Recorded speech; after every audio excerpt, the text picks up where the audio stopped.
जीवतीच्या प्रतिमेचे पूजन, त्याचा अर्थ. कोण ही जीवती?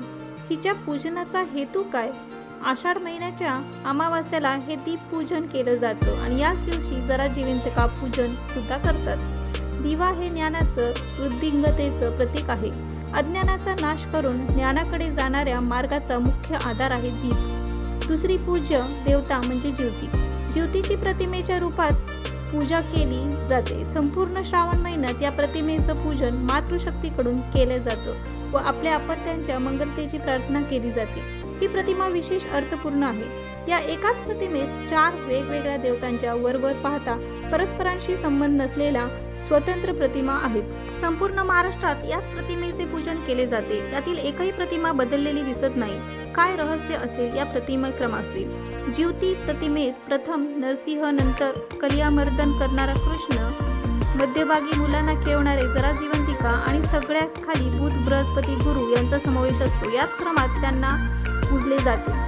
प्रथम भगवान नरसिंह भगवान विष्णूचा 4था अवतार असलेले नरसिंह आपल्या बाळ भक्तासाठी प्रगट झाले. ही कथा आपल्या सर्वांना परिचयाची आहे. बाळ प्रल्हादाचे हिरण्यकशिपूपासून म्हणजेच दैत्यापासून रक्षण करणे याच मूळ उद्देशाने भगवंताचा हा अवतार धारण केला. बालकांचे रक्षक आणि बालभक्तासाठी अवतार धारण केलेल्या देवता म्हणून भगवान नरसिंह या प्रतिमेत पूजले जातात. म्हणजेच नरसिंह घरात ओढवणाऱ्या आपत्तीपासून बाळाचा बचाव करतात. असे उंचावरून पडणे, अन्नातून कधी विषबाधा होणे, आगीपासून होणारी हानी इत्यादी.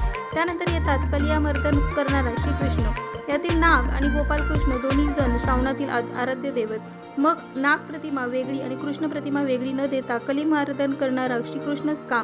आपण जर कलियामर्दन प्रसंगाचा विचार केला तर लक्षात येईल की या प्रसंगात कृष्ण आणि त्याचे मित्र खेळत असताना त्यांचा चेंडू यमुनेच्या डोहात गेला. कृष्णाने तो परत आणला. खेळणाऱ्या बागडणाऱ्या मुलांवर आलेला वाईट प्रसंग कृष्णाने दूर केला. तसेच कालियाला न मारता त्यालाही अभय देऊन दूर जाण्याचा आदेश दिला. नाग हा सरपटणाऱ्या प्राण्यांपासून मुख्य आहे. सरपटणाऱ्या प्राण्यांपासून वाचवणारा, त्याचबरोबर महत्त्वाच्या प्राण्यांना अभय देणारा, खेळात बागडत असताना वाईट प्रसंगापासून वाचवणारा कृष्ण येथे कलियामर्दन रूपात पूजला जातो. म्हणजेच कलियामर्दनक कृष्ण बाहेरच्या आपत्तीपासून, जसे खेळताना पाण्यातून संकट, सरपटणाऱ्या प्राण्यांपासून भय इत्यादीपासून बचाव करतात. घरात आणि घराबाहेर बाळांवर येणाऱ्या संकटापासून या दोन्ही बालकांचं रक्षण करणारा म्हणून ज्योतीच्या प्रतिमेत त्याचे प्रथम स्थान. जरा व जीवंतिका या यक्षगणातील देवता. जरा या यक्षिणीबद्दल महाभारतात एक कथा येते. मग धनरेश बृहस्रथ याला 2 राण्या असतात. दोन्हीही राण्यांवर त्याचे सारखेच प्रेम असते. परंतु राजाला पुत्रपुत्री काही नसल्यामुळे राजा चिंतित असतो. याच सुमारास नगराजवळील उपवनात ऋषी चंदकौशिक आल्याचे राजाला समजते. राजा त्यांचे दर्शन घेऊन आपली चिंता प्रकट करतो.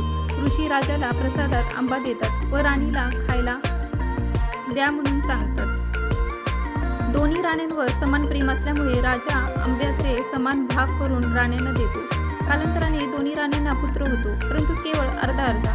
अशा विचित्र आणि अर्धवट अभ्रमानकांना राजा जंगलात नेऊन टाकतो.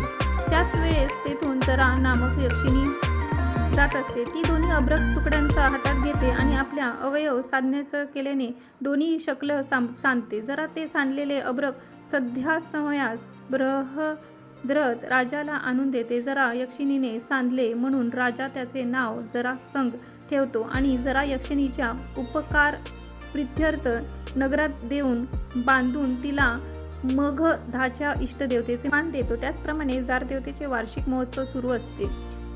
अशी ही जरा जीवंतिकाची कथा. जीवंतिकेचा अर्थ होती दीर्घायू प्रदान करणारी. बालकाच्या दीर्घायुष्याची कामना करून या देवीची पूजा करतात. ही देवी पाळण्यात व आजूबाजूला बालकांना खेळवतोय अशा रूपात दाखवतात. प्रतिमेत सगळ्यात शेवटी येतात ते बुध व बृहस्पती. बुध हा ग्रह हत्तीवर बसलेला असून हत्ती अंकुश धारण करतो, तर बृहस्पती वाघावर बसलेला आणि हातात चाबूक घेतलेला दाखवतात. बुधाच्या प्रभावाने जातकाला अलौकिक बुद्धिमत्ता, आकर्षक व्यक्तिमत्व, वाक्पटुत्व इत्यादी गुण प्राप्त होतात, तर बृहस्पतीच्या प्रभावाने शैक्षणिक प्रगती, आध्यात्मिक प्रगती, वेगबुद्धी जागृत होते. बुधाचं वाहन हत्ती. हत्ती हे उन्मनाला येणारी बुद्धिमत्ता आपल्या बुद्धिमत्तेने व्यक्तिमत्वाला अंकुश घालून यावर घालावा हे बुध प्रतिमेवरून लक्षात येते. बृहस्पतीचं वाहन वाघ हे अहंकाराचं प्रतीक आहे. मानवी मनाला अहंकार लवकर चिटकतो. अहंकार मानवाचा सर्व प्रकारच्या प्रगतीमध्ये व आध्यात्मिक साधनेमध्ये बाधक ठरतो. त्यावर आपण ज्ञानाच्या, गुरुकृपेच्या आशीर्वादाने ताबा मिळवता हे बृहस्पती प्रतिमा आपला शिकवते. म्हणून बुध, बृहस्पती यांना सुद्धा ज्योती प्रतिमेत स्थान मिळालं.